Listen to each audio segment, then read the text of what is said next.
Hello, everybody. Thanks for joining. I appreciate everybody popping in. Any replay viewers that might catch this later, thank you for watching. Um, so, anybody that doesn't know me, if this is your first time seeing me on here, I used to broadcast on Periscope. My name is Brian. I'm an ICURN, and I have taken care of more COVID patients than I care to try and count at this point.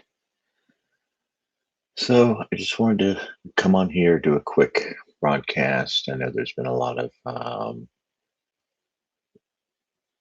chatter on Twitter and different places about the issues with the Johnson & Johnson vaccine, where they're looking at possibly suspending its use. I know a lot of places have already started to cancel appointments for people that were coming in to get the Johnson & Johnson vaccine. The first thing I wanted to talk about a couple of things related to COVID itself, as far as blood clotting with COVID.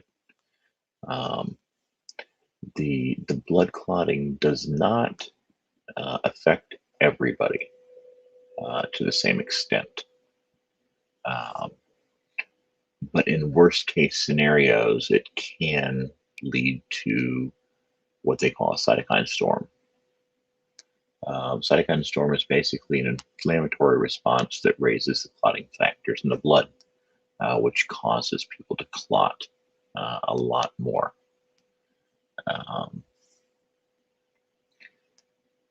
Some of those clots include like PEs or pulmonary embolisms, which is a clot in the lungs itself, which can block off blood flow from the heart to the lungs, which then impedes the ability for the lungs to trade off carbon dioxide for oxygen and reperfuse the body with oxygen. And the other one is what they call DVT, or deep vein thrombosis, which is kind of where PE typically comes from. It's from the deep veins within the legs. And a lot of the causes, there's a lot of causes for DVTs. People have DVTs for many different reasons, not just COVID. DVTs have been around for a long time. One of the causes of DVTs is actually long trips on a plane. Long car trips can cause it as well. Sedentary lifestyle. There's a myriad of different causes for DVTs. Clotting issues, whether they be genetic or due to medication use or things like that. All that stuff can cause clotting issues to become an issue to where you can develop a DVT, which then can become a PE, which goes to the lungs. But in COVID, we're seeing this happen more and more. And then other areas besides just the lungs where PEs can develop. They can develop in the brain or develop and go to the brain, causing a stroke. And we've seen this even in otherwise young, healthy people. We've seen with COVID, 20, 30, 40-year-olds who are at no risk for stroke or very, very minimal risk for stroke at that age, having stroke because of COVID. I will be. I'm getting to the Johnson & Johnson vaccine. I'm just kind of going over some stuff about general clotting with COVID itself.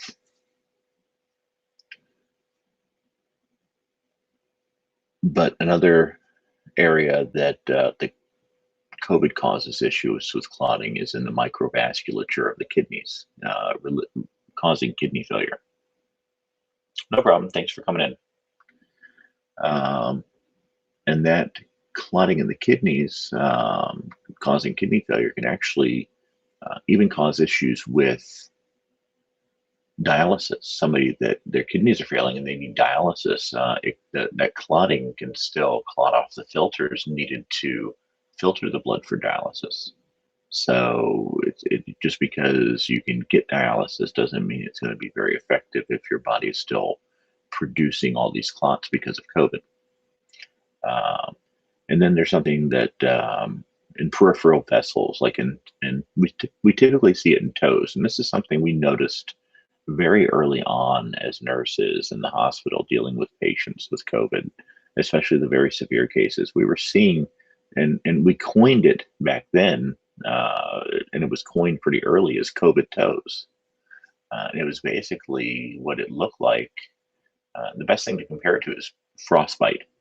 So if you just Google pictures of frostbitten toes, minus the ice and the snow, you will see what nurses have been seeing and what doctors have been seeing and describing as COVID toes. And it can be painful, it can be itchy, but that's basically what it looks like. The other thing is that I want to talk about too was the susceptibility of people with different blood types.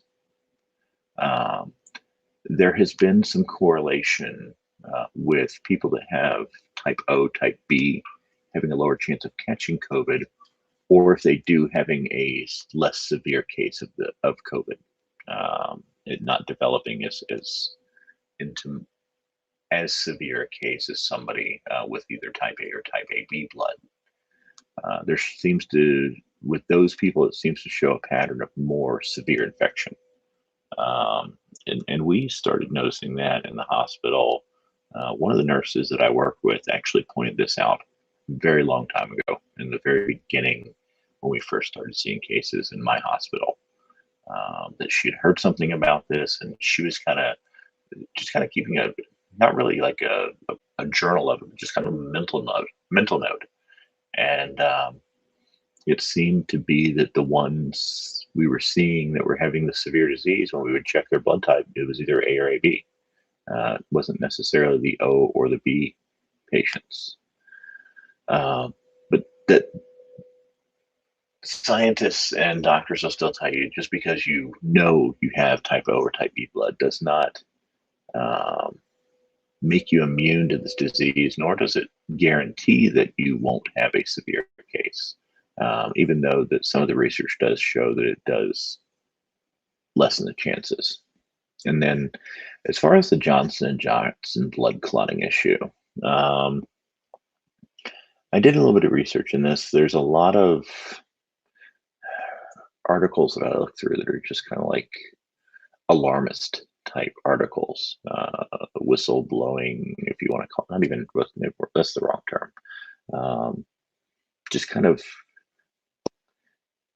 screaming for attention, like, read me. I want to see this. I want you to read my article, blah, blah, blah, that kind of stuff, with catchy headlines. But kind of what it boils down to, there's risks with any drug, there's risks with any vaccination, there's risks with anything that we're putting into our bodies. There's a risk that you could be eating dinner, choke on a piece of steak, and die. There's risks involved with everything we do. But if you look at the numbers, just the numbers alone, there have been 6.8 million doses to date of the Johnson & Johnson vaccine administered. And there are 6 cases reportedly associated with clotting issues after having received the vaccine. I believe, if I remember correctly, all the cases are women between the ages of 18 and 48, or 49, something like that. I didn't write that bit of information down, but if you divide that out, it's 0.000088%. It's not even a thousandth of a percent. It's not even a 10,000th of a percent. It's like 88 hundred thousandths of a percent of people have developed this. And it could not be anything. It could just be coincidence at that point when it's that low of a number. I mean, they if they can show some correlation between the vaccine and these blood clots, then yes, it has to be listed as a possible side effect. And that's the case with anything, any new medication that's coming out, even some of the new medications that we're using in the hospital to treat COVID. When we come across something that is a um, adverse effect, even if it's not related to the COVID, um, we have to disclose that to the drug manufacturer if the drug's still in clinical trial. Um, and even myself, I'm in a clinical trial for a medication. Um, and one of the things that the doctor told me when I first got back into this trial, and I've been in this trial since 2012, is we have to show you the data. We have to disclose to you that 2 people have died while taking this medication, and they actually give a little case scenario around each patient. And just reading what happened to those 2 particular patients while on this medication that died, it really had nothing to do with the medication itself. It had more to do with their other comorbidities and their other disease processes that they had going on. And I think that some of this, maybe a couple of these cases might um, end up being something they'll find out, okay, well, this person had this rare clotting disorder, or this person had this rare clotting disorder. But then we may find out, okay, well, maybe some of these cases are directly linked to the Johnson & Johnson vaccine. And that is very unfortunate that ends up being the case. And it might very well be. But when you're looking at 88,000 or 8,800 thousandths of a percent or millions of, I mean, what is it? Let's see, 10, whatever. I'm not going to sit here and figure that out. But it's 0.4088% of the people have developed this. When I look at and just for comparison as well, my daughter takes a medication, and today I went to go get it filled, drop it off at the pharmacy. The pharmacist calls me back and says, "Oh, by the way, your insurance formulary has changed and they no longer cover this medication." I said, "Well, it's the same medication my son takes. Is it covered for him?" And they said, "Yeah, it's covered for him, but um, it's because of the dose that she takes. They recommend that you take this medication instead." Which it's not a similar medication. It's actually different classification, a different drug altogether. And I got kind of upset at that because they're wanting me to totally switch around the drug that my daughter has been taking for quite a while, and that my son takes as well, um, because some guy sitting in an office somewhere decided, no, we're not going to cover that anymore. Um, it's asinine. So, but I start reading up on this new medication that they are recommending, and one of the side effects is sudden death.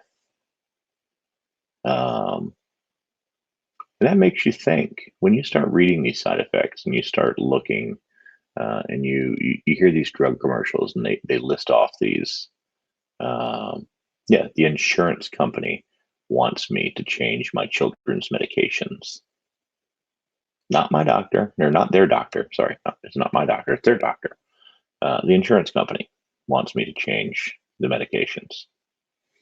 And like I said, that's all because of some guy sitting behind a desk somewhere pushing a pencil. But kind of lost my train of thought there.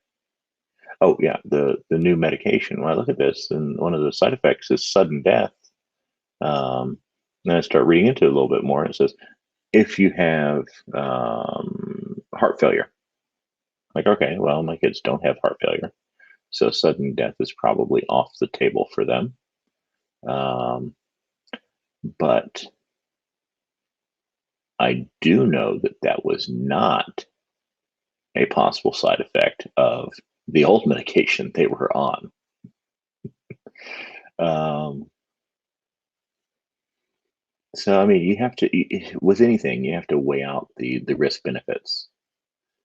Is the risk of developing a blood clot from the Johnson and Johnson vaccine uh, any worse than developing the blood clots that are associated with getting a severe case of COVID?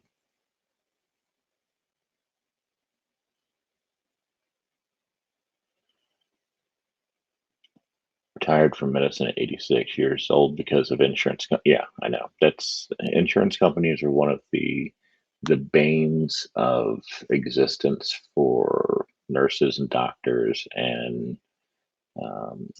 much of what is wrong with our healthcare system as a whole in this country. Um, and without some major overhaul, without some drastic change, I don't see it changing anytime in the near future, unfortunately. But just to recap real quick for anybody that came in late, um, basically, COVID itself causes blood clotting. It can cause clots, anything from cytokine storms to pulmonary embolisms to DVTs, which then can turn into a pulmonary embolism. It can cause strokes by sending a blood clot to the brain. It can cause kidney failure and other organ failure due to microvascular clots within the kidney itself. And it has been shown to call what's been termed as COVID toe or COVID toes, which is a kind of like a rash or a it resembles frostbite is the closest thing you can say that it looks like. If you've ever known anybody that has gotten frostbite, or if you've ever seen pictures of people with frostbitten toes, that's basically what it looks like. And then the difference in type O and B and A and AB blood types is still showing that there's a little bit lower chance of getting severe infection with the O and B. Your chances of having a more severe infection uh, I think it has to do with the fact of what type the of vaccine it is. I know that, and I wish I had looked this up the other day. Like Moderna is a mRNA vaccine. I believe Pfizer is as well, whereas Johnson and Johnson is a different type of vaccine. It's not a mRNA vaccine, and that might very well be where the issue comes in. Um, and like I said, it's a very, very, very small percentage of people. It's a very low risk of blood clot versus a pretty high risk, honestly, in um, patients that actually have COVID. Because I can tell you, I've seen it a lot. I've seen a lot of these people end up having heart attacks from blood clots or having a stroke while having COVID, um, going into kidney failure. Thank you for the super heart, August. I really appreciate that. That means a lot. Um, but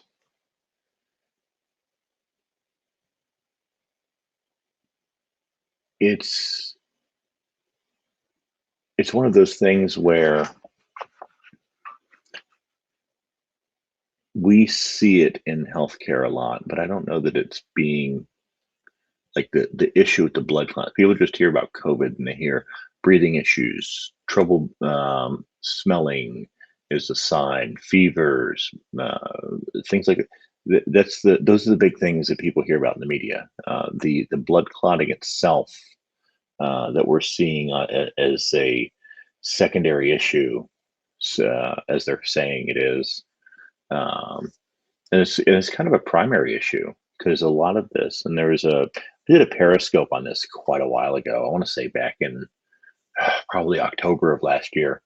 And I wish I could find that article. I was actually looking for the article again, but the article was talking about the fact that they did an autopsy on a post-mortem autopsy on a patient that died of COVID.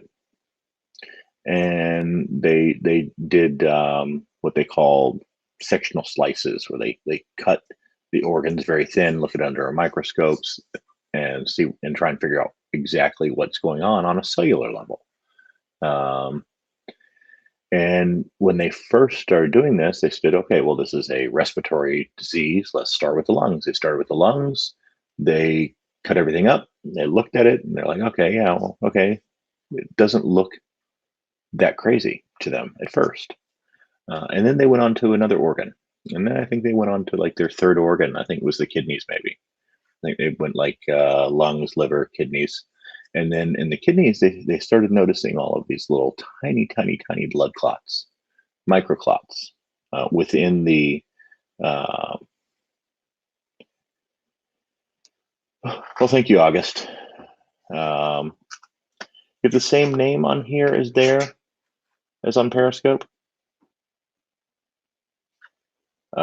But the blood clots that they found in the no, okay, that's why I probably didn't recognize you.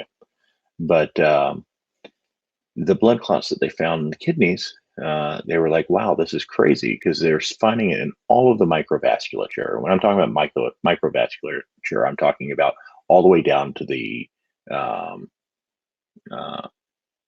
capillary veins and arteries, the capillary bed, where the oxygen exchange actually happens.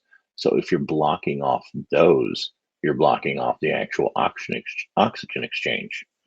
And if you are doing that to enough area, which is what they ended up finding out, because this kidney was full of these clots, and then they knew what they were looking for. They went back and examined the lungs again, and lo and behold, what they didn't notice before was all these micro clots within the lungs themselves. And this is one of the issues that they're thinking is really causing like some people to come into the hospital. And I've seen this before too. Somebody will come into the hospital, difficulty in breathing. They'll say, okay, do this, do this, do this. They'll give them a dose of oral steroids, thinking that's going to help. They come back in a week later, and they're severely worse, requiring large amounts of oxygen, because their body has gone through another week of these microclots forming everywhere in their body, and it's starting to shut down organs. It's starting to shut down major portions of their lungs, and they're not able to exchange the oxygen they need to. And at some point, we can only push so much oxygen into the human body before what we're doing is futile.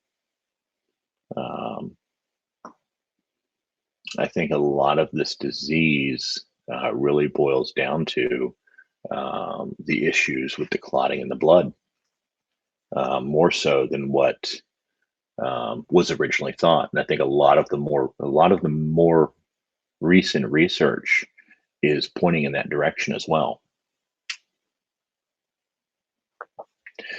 Some of them are, some of them aren't. I can tell you when we first started seeing COVID patients, one of our very first severe COVID patients was a slightly obese, younger patient. And literally that was their only comorbidity. I think they were maybe possibly pre-diabetic, but not diabetic. They all have positive D-dimers. Anybody that I'm seeing is in the ICU. They all have positive D-dimers, because they're typically that sick when they get there to see us.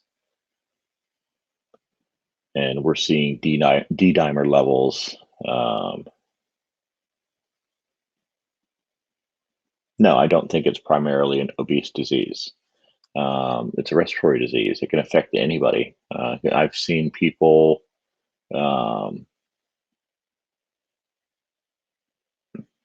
I've seen people 120 pounds with this disease and die of it just as easily as somebody else. So I think that being obese is a mark against people, though. I have not witnessed any DIC myself, Don, but I do know that it has happened. Age of people, it ranges. I mean, we've had patients as young as 20 years old in my ICU, all the way up to 90 something. We had a 94-year-old recover. We had a 20-something-year-old die. I mean, it's a lot of it depends on um, how well somebody's body reacts to the treatments that we're giving them as well. How well their immune system is able to try and fight this off. But what we're seeing too with a lot of these long-term ICU patients, when I'm saying long-term, I mean somebody that has to be in the ICU for weeks on end, on a ventilator for weeks on end, things like that. We're seeing what they're calling like COVID fog or COVID brain, where they're not there the way they were before. They're not, like, mentally, there's something off about these people. And it's not, I'm not saying that disparagingly. I'm just saying that it's something that seems to be an effect of COVID. And I think that probably also goes back to the microclots causing issues in the brain, causing damage to the brain itself. So I'm really, everything that I've researched myself personally, uh,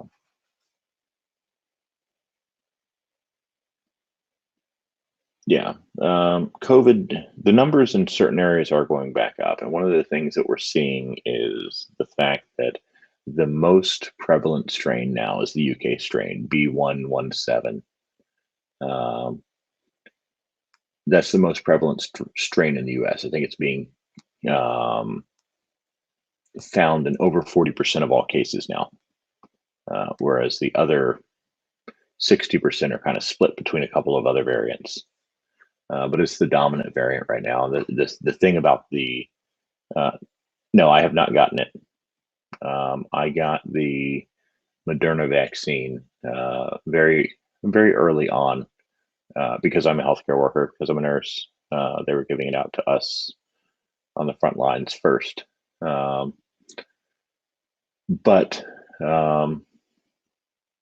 what I was saying about the new variant, one of the things that they're finding is that they believe it actually takes less viral load for somebody to become infected with the B117 UK variant, because what they're calling it more sticky.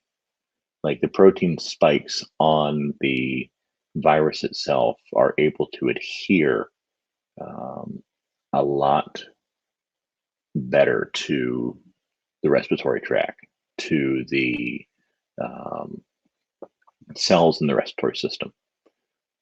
Whereas previous variants were not as quote unquote sticky. So it took more of those. You may breathe some particles in, but you might exhale a good majority of them. Whereas this B117 variant, they're finding that it only takes a little bit breathed in, and you're not breathing as much out because it's staying in your system. And one of the other things is that this one seems to be affecting children more, whereas the other variants did not seem to affect children as much. I mean, they could become sick. The number of child deaths has been fairly low as compared to adults and seniors and things like that. But what we're finding with this variant is we're seeing a lot more younger people coming in with this B117. Yeah, the B117 is in Michigan. B117 is pretty much everywhere in the country now. I believe it's several weeks ago. It was or maybe about a week ago. I think they finally had confirmed it was in all 50 states. Um,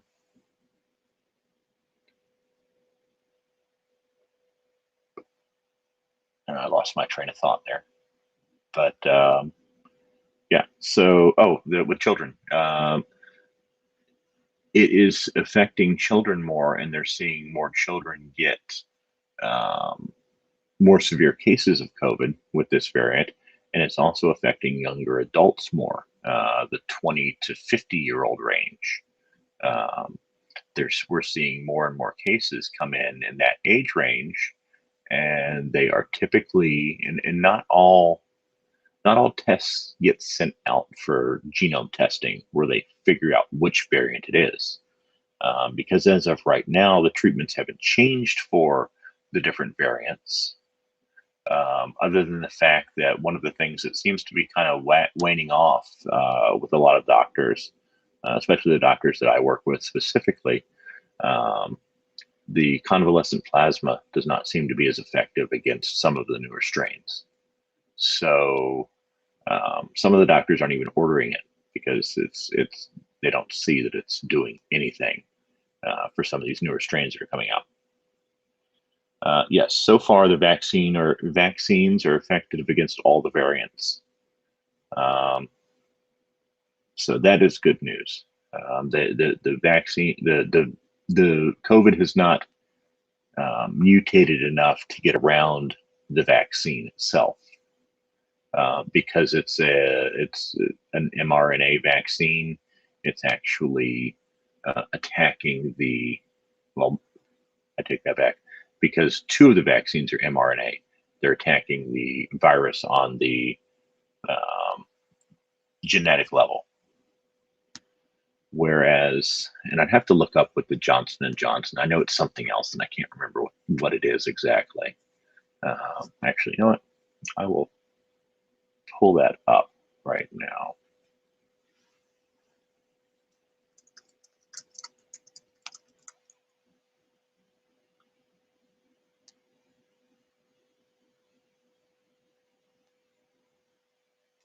Yeah, Moderna and Pfizer vaccines use the mRNA technology, and the Johnson and Johnson vaccines use the more traditional virus-based technology. So it is more of a viral, antiviral type situation. So I'm guessing that they probably, let's see.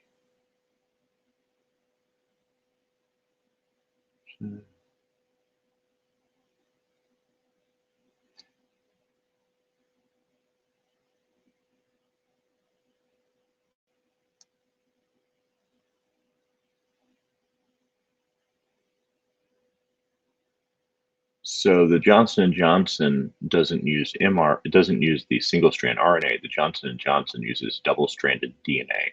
So it is a DNA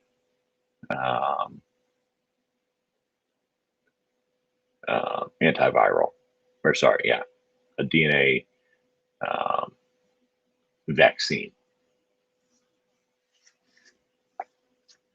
But there's another term for it, and I can't remember what it is.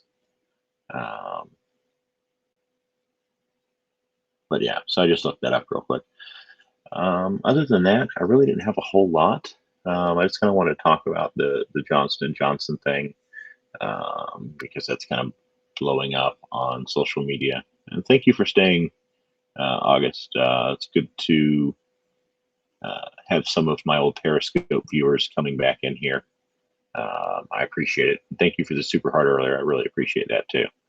But yeah, I think that the FDA and CDC are kind of waving the red flag a little early on the Johnson and Johnson vaccine until some more data comes out to support stopping using it. Because, like I said, um,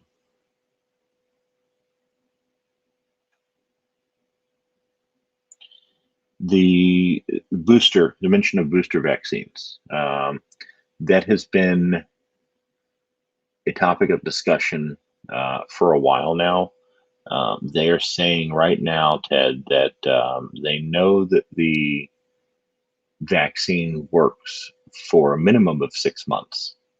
And that's based on the fact that they have people that have had the vaccine that long already, people that were in the first round, second round of clinical trials. Um, yeah, Cosmic used to come into my scopes. She typically watches everything on YouTube now. She doesn't really use the HAPS app, I believe. And I'm simulcasting this to YouTube as well, along with Twitch and Twitter. So it's going up to multiple places at once. What was I saying? There's a possibility that they're talking about doing a booster. Thank you, Ted. I appreciate that. She's the one that introduced. Okay, all right. I still chat with her on Brax from time to time, so I will say that I ran into you. But as far as the what we know right now, we do know that the vaccine works for 6 months at a bare minimum, and that's, like I said, based on the data of some of the people that have been vaccinated in the trials before it was available to the general public, even before it was available to healthcare workers. Thank you, August. I appreciate that. So yeah, we could end up needing a booster, or we could end up it could be more of like a seasonal flu thing where the flu shot is changed every year. They might actually have to, you might have to get a yearly COVID vaccine until this thing mutates itself down to the point where it's not as dangerous. But I don't see that happening anytime soon. I mean, it's become what it's become. A virus is just like any other thing. It's a living organism that's just trying to survive, and how it does that is by replication, replication, replication, and slight variations in its genetic code through mutations. Some of those mutations lead to dead ends. Some of those mutations make it live longer. So that's kind of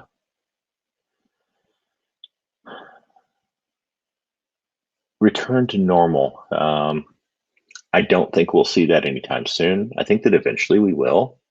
I think that once we come up with better treatments and understand this disease better, because I mean we've really only been studying this thing for a little over a year, if you think about it. Think about all of the years and years of research that have gone into other disease processes, and all the different medications that we have, oral medications and different things like that for different diseases, and things that people died of 100 years ago. We don't even bat an eyelash at now, because we have penicillin, we have doxycycline, and we have vancomycin, and all these strong antibiotics that can pretty much take care of any type of bacterial infection now. I mean, there are some things that are resistant to certain antibiotics. And the thing with virus medications is viruses mutate so much faster than bacteria do. So we're always kind of like with the flu, we're always kind of chasing our tail. One thing I will say, though, in regards to flu this year, I could probably count on one hand how many. Yeah, I am broadcasting this to YouTube as well. Same name. The name of my channel is BC Merce as well there. So if you wanted to catch me on there, you could.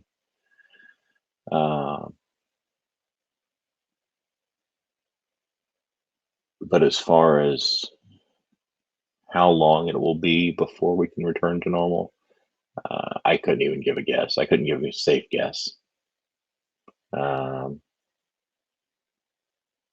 I think that we will be wearing masks through this year easily, very easily. Um,